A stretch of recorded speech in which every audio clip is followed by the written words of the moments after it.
الله الرحمن الرحيم نحمده ونصلي ونسلم على رسوله النبي الأمين وعلى آله وأصحابه وأتباعه أجمعين. السلام عليكم ورحمة الله وبركاته. All thanks and praises are due to Almighty Allah subhanahu wa ta'ala, our creator, sustainer, nourisher, cherished Lord of the universes. As believers, we understand that nothing occurs in this world except with the knowledge, permission and instruction of Allah subhanahu wa ta'ala. May Allah subhanahu wa ta'ala keep us on Iman, and may Allah Rabbul Izzati wal Jalalati be that our last words before leaving this temporary abode is the kalima la ilaha illallah Muhammadur Rasulullah. Ameen ya Rabbil Alameen. Dear respected beloved brothers and elders, in this week I was preparing some lessons for the students on the compelling evidence of the authenticity of the Nubuwwah of Sayyidina Rasulullah Sallallahu, Alayhi, Wasallam. And I thought I would share those notes with you as we find ourselves at the dawn of the month of love. That month for us as believers in which we connect further with Sayyidina Rasulullah Sallallahu, Alayhi, Wasallam. This month of Rabi'ul Awwal, the month in which narrations explain is the month in which the noble Master Sallallahu, Alayhi, Wasallam had entered into this world. He was born in the month of Rabi'ul Awwal. Now, to look at a few compelling evidence of the Nubuwwah of Sayyidina Rasulullah Sallallahu, Alayhi, Wasallam, I think this could serve as a foundation for the rest of the discussions that take place during the month of Rabi'ul Awwal. Number one, which we are all aware of, is the truthfulness of Sayyidina Rasulullah Sallallahu, Alayhi, Wasallam. An aspect that was not only while he was a Nabi of Almighty Allah, but he was known in Makkah Mukarramah to be as-Sadiq and al-Amin, the most trustworthy and the most honest. This was common knowledge in Makkah Mukarramah regarding our noble Master Sallallahu, Alayhi, Wasallam. Now when it comes to any individual who claims prophethood, he stays at one of two extremes of the spectrum. He's either such an individual who is an absolute liar. Such a person does not become a liar overnight. He would have a track history of lying, of being manipulative, and thereafter he goes for the kill and he claims to be a prophet of Almighty Allah. That is the worst of people. And on the complete opposite spectrum is that individual who has a clean slate and is absolutely truthful. Is such an individual who may not want to claim prophethood, but he is bound and he has a responsibility of claiming to be the prophet of Almighty Allah, or rather not just claiming but declaring that he is a Nabi of Almighty Allah. And that was the status of Nabi Muhammad Sallallahu, Alayhi, Wasallam. The incident that we mentioned that would serve as the evidence for us and would serve as that motivation is after Almighty Allah Subhanahu wa Ta'ala instructs our Master Sallallahu, Alayhi, Wasallam, وَأَنذِرْ عَشِيرَتَكَ الْأَقْرَبِينَ, that your responsibility now, after speaking to individuals about Islam, you now need to invite your wider family to the deen of Almighty Allah, to the oneness of Almighty Allah. So Nabi Muhammad Sallallahu, Alayhi, Wasallam climbs onto a hillock and he calls his family members. Now the fact that they were able to immediately respond to the call of Nabi Sallallahu, Alayhi, Wasallam already shows his status in community, that they already accepted to be called by Nabi Muhammad Sallallahu, Alayhi, Wasallam. He then informs them, or he questions them, that if I have to inform you of an army coming and attacking us behind this hillock, you are able to see what's behind this hillock, I am able to see. If I have to inform you that an army is approaching, would you agree? And there was a unanimous agreement amongst the people that you are most truthful, you are most honest, we will accept your message wholeheartedly. And Nabi Muhammad Sallallahu, Alayhi, Wasallam then informs them, I am here to inform you not of an army that is coming from behind, but rather of a reality of an akhirah, of a hereafter, of Jannah and Jahannam, after we leave this world, after we return to Allah Subhanahu wa Ta'ala. So this was the honesty of Sayyidina Rasulullah Sallallahu, Alayhi, Wasallam prior to him becoming a Nabi of Almighty Allah, and whilst he was the Rasul of Almighty Allah. The very famous incident where the Master Sallallahu, Alayhi, Wasallam prepares himself to migrate to Al-Madinah al-Munawwara, but at that time he had some of the belongings of those who were not yet believers. They were not yet believers, they were the enemies of Islam and the enemies of Nabi Muhammad Sallallahu, Alayhi, Wasallam, but they kept some of their belongings with Sayyidina Rasulullah Sallallahu, Alayhi, Wasallam. At that point, a person would have thought that he is being driven out of his home. He would have been rightful to escape Makkah Mukarramah together with those belongings. But the Master Sallallahu, Alayhi, Wasallam facilitates for Sayyidina Ali radiallahu anhu to spend the night and thereafter distribute and return all those belongings back to their owners. So that was the honesty of the Master Sallallahu Alaihi Wasallam. And perhaps the reflection that we can take from here is that as we try to change the world, we're trying to make a difference in the world, let us first make a good impression and have a good track record. Before I approach a person in the masjid and I say, brother, your salah is incorrect, let me first advise him, let me first build some form of a rapport with that person. Let me be able to he knows me and I get to know him before we can then correct anything else. The similar thing would be in our own families. When it comes to our own children, before the child reaches the age of teenagehood, where they perhaps at that time need to be directed and advised, let us create that rapport from a young age, where there is that relationship between father and son, there is that relationship between father and daughter, and in that way we will be able to give advice once that rapport is created. So that was the way of Nabi Muhammad Sallallahu Alaihi Wasallam. A second aspect that serves as a compelling evidence for the prophethood of Sayyidina Rasulullah Sallallahu Alaihi Wasallam was that there was consistency in the message of Rasulullah Sallallahu Alaihi Wasallam. When it comes to any man-made ideology or man-made or man-manipulated ideology or thought, then you will definitely find some inconsistencies. You will find changes as it grows, as it continues. When it comes to Sayyidina Rasulullah Sallallahu Alaihi Wasallam's mission, in the very first day he claimed that he announced that he is the Rasul of Almighty Allah. On the very last day when Nabi Sallallahu Alaihi Wasallam left this world, he also had the very same message: believe in Allah and I am the Rasul of Almighty Allah. No additions, no subtraction to the message of Sayyidina Rasulullah Sallallahu Alaihi Wasallam. Continuous consistency in the message of Rasulullah Sallallahu Alaihi Wasallam. In fact, even in the Quran, when we look at the verses of the Quran, those verses that were revealed in the initial stages have a similar language and a similar message to those verses that were revealed in the latter part of the life of Nabi Muhammad Sallallahu Alaihi Wasallam. So the consistency in the message of Nabi Muhammad Sallallahu Alaihi Wasallam is in fact a sign and a proof of the authenticity of Nabi Muhammad Sallallahu Alaihi Wasallam's call. Another important aspect is the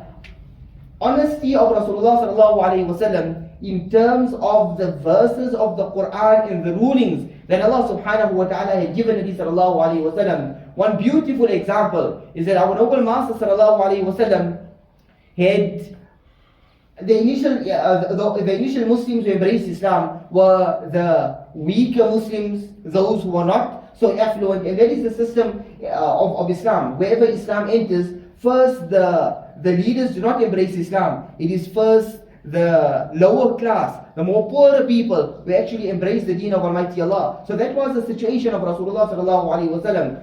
Thereafter, Nabi Sallallahu Alaihi Wasallam made an effort amongst the more powerful, amongst the more affluent in Makkah Mukarramah, simply because they were most influential. If one person embraces Islam, he would bring in many more people as well with them. An example of that was Sayyidina Umar bin al-Khattab radiallahu anhu. Once he embraced Islam, this really aided the deen of Islam. So Nabi Muhammad sallallahu alaihi wasallam arranged for a meeting, and he's seated down with some of the important and powerful people of Makkah Mukarramah. Prior to that, they were not giving him any hearing. Here at least they were listening to the message of Nabi Sallallahu Alaihi Wasallam. And whilst he's in that conversation, talking to him about the oneness of Almighty Allah, Sayyidina Abdullah bin Maktoum radiallahu anhu was blind. Then Abdullah bin Maktoum comes and, Ya Rasulullah, allimni ma'allamaka Allah. They teach me something that Allah has taught you. So by that time, Abdullah bin Maktoum radiallahu anhu had already embraced Islam. Now Nabi Sallallahu Alaihi Wasallam, at that point now he thinks that these people have not embraced Islam. If they do not get this message, they are going to Jahannam. Whereas if Abdullah bin Maktoum doesn't get this message immediately, if I don't give him attention immediately, he's still a Muslim. I'll still meet him again. He'll still come back to me. So Rasulullah Sallallahu Alaihi Wasallam, he frowns slightly and he turns away from Abdullah bin Maktoum radiallahu anhu. Now at this point, what's important to understand, Nabi Sallallahu Alaihi Wasallam did not commit a sin. It was absolutely not a wrong that he did, because there was a thought process which we already explained. So it was a correct thought process. But there's Hasan, there's something that is good, then there's Ahsan, something that is better than that. So he didn't opt for the better option. And what was the better option? To rather turn to the person who definitely wants guidance from you, Sayyidina Abdullah bin Maktoum radiallahu anhu. So Allah subhanahu wa ta'ala reveals the verses of Quran. عَبَسَ وَتَوَلَّى أَنْ جَاءَهُ الْأَعْمَى وَمَا يُدْرِيكَ لَعَلَّهُ يَزَّكَّى.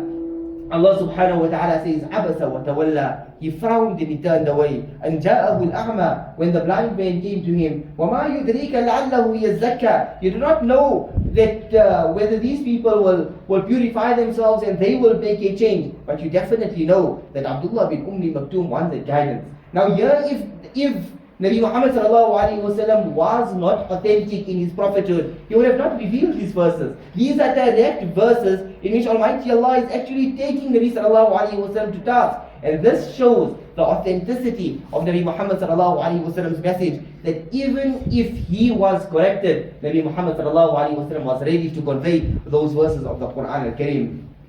Another incident that shows the authenticity of Nabi Muhammad Sallallahu, Alayhi Wasallam's call, and this is a really beautiful incident. Nabi Muhammad Sallallahu, Alayhi Wasallam, his two sons passed away.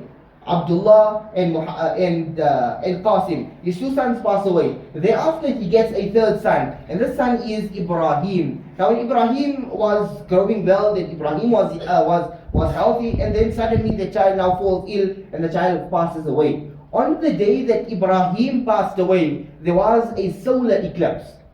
There was a solar eclipse on that day, and on that day now people began to speak that the solar eclipse occurred because of the demise of the son of Rasulullah Sallallahu, Alayhi Wasallam.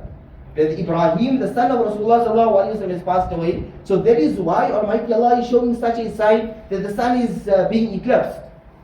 Nabi Sallallahu, Alayhi Wasallam at that point, he clarifies it was categorically and absolutely clear that the sun does not eclipse because of the birth or the death of any individual. It is a sign from Allah subhanahu wa ta'ala. And so spend the time during the eclipse in the remembrance of Allah subhanahu wa ta'ala. Now, had any person who was a fraud would take advantage of that it just so happened that the day my son passes away, there is a solar eclipse, he would attribute it to the demise of his son. Or at the very least, if he doesn't mention that this is because of the demise, he will at least be quiet, let people talk. Let people, sometimes we do, somebody else does something good, and then they'll thank you. We won't say, no, yeah, he did it. This is Jazakallah for that. So, Nabi Sallallahu, Alayhi Wasallam was absolutely honest in his message, that he clarified it, that no, this is not because of the demise of Ibrahim, but this is rather a sign from Allah subhanahu wa ta'ala. Another incident where one lady, a prominent lady, she was convicted of theft. And so eventually, the decision was made that now her hair needs to be chopped off. A representative comes to Nabi Sallallahu, Alayhi Wasallam. Ya Rasulullah, she is a very prominent lady. Is there any exception that we can enact for her? Is there any way that she could be exempted of this punishment? Nabi Muhammad Sallallahu, Alayhi Wasallam was very displeased by this, and he says, لو كانت فاطمة بنت محمد لقطعت يدها. That this lady's name is Fatima. Leave alone that Fatima. If it was Fatima, the daughter of Muhammad, and she had stolen, I would have cut her hand also. That was honesty and the integrity of our Master Sallallahu, Alayhi Wasallam. Another incident in the life of Nabi Sallallahu, Alayhi Wasallam, a difficult, a challenging situation that where the outcome was a beautiful one, was the incident of Ifk, where Sayyidina Rasulullah Sallallahu, Alayhi Wasallam and the Sahaba radiallahu anhum were returning home. There was a reason for which Sayyidina Aisha radiallahu anha had gone out to look for her necklace, and she was they didn't realize the caravan continues while Sayyidina Aisha radiallahu anha was still looking around for a necklace that she had dropped.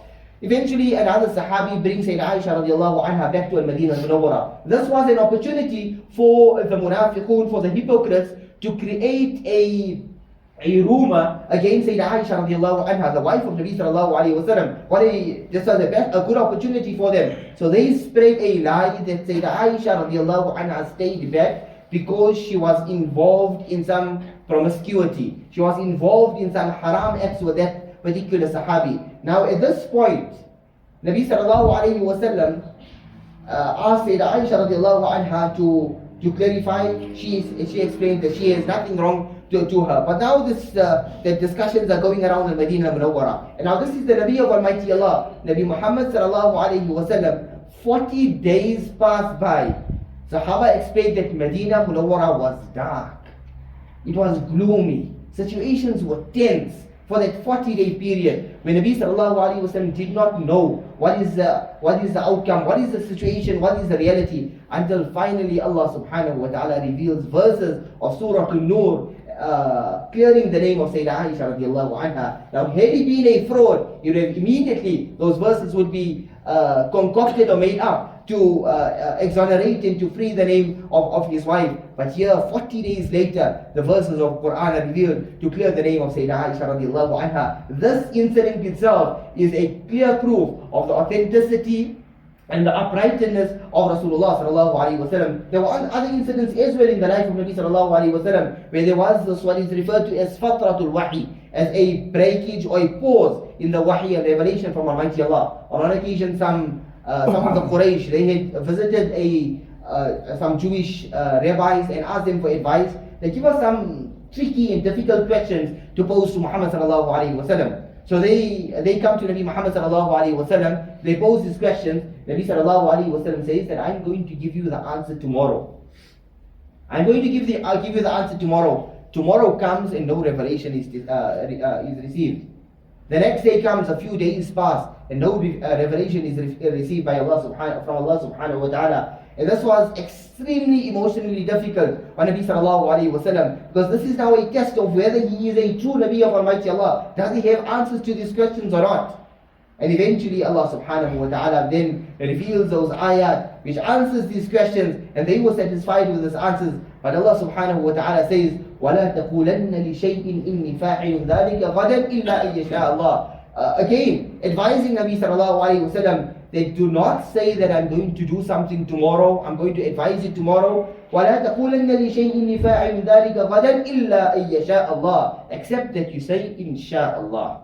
Except that you say, Insha'Allah, if Allah Subhanahu wa Ta'ala wills. So here Allah Ta'ala actually took Nabi Sallallahu Alaihi Wasallam to task for not saying Insha'Allah. And this itself again is a proof of the authenticity of Nabi Muhammad Sallallahu Alaihi Wasallam's message. May Allah Subhanahu wa Ta'ala grant us confidence in the mission of Nabi Muhammad Sallallahu Alaihi Wasallam. As may Allah Subhanahu wa Ta'ala grant us the true love of our noble Master Sallallahu Alaihi Wasallam as we enter into the months of Rabi'ul Awwal. Throughout the year we ought to be studying the life of Nabi Sallallahu Alaihi Wasallam. But these are opportunities perhaps to give us a kick start, for us to give us a word of a boost. That in the month of Rabi'ul Awwal, let us now pick up some books on the seerah, on the life of Nabi Muhammad Sallallahu Alaihi Wasallam. Study the life of Nabi Muhammad Sallallahu Alaihi Wasallam. There's some simple books, if perhaps we are not ardent readers, there is some simple book on the seerah of Nabi Sallallahu Alaihi Wasallam. At least we know, okay, the battle of Badr, this took place, battle of Uhud, this took place. Each battle we know exactly what was the life of Nabi Muhammad Sallallahu Alaihi Wasallam like. And ulama advise something beautiful. One is the simple book that we said. But in addition to that, for those of us who do read, inshallah, that should be, we are ummah of readers, inshallah. But we try to read one book of seerah at least once a year. Because in different stages of your life, there's different lessons that you can derive from the seerah of Nabi Sallallahu Alaihi Wasallam. In addition to that, each author comes with his own flavor on the seerah, on the life of Nabi Muhammad Sallallahu Alaihi Wasallam. May Allah Subhanahu wa Ta'ala make us true lovers of Nabi Muhammad Sallallahu Alaihi Wasallam. Perhaps as we enter in the month of Rabi'ul Awwal, today is one day that we can just show that extra love to Nabi Sallallahu Alaihi Wasallam. Let us make sure that we perform our sunnah salat after our fard, inshallah. As our love for Nabi Muhammad Sallallahu Alaihi Wasallam.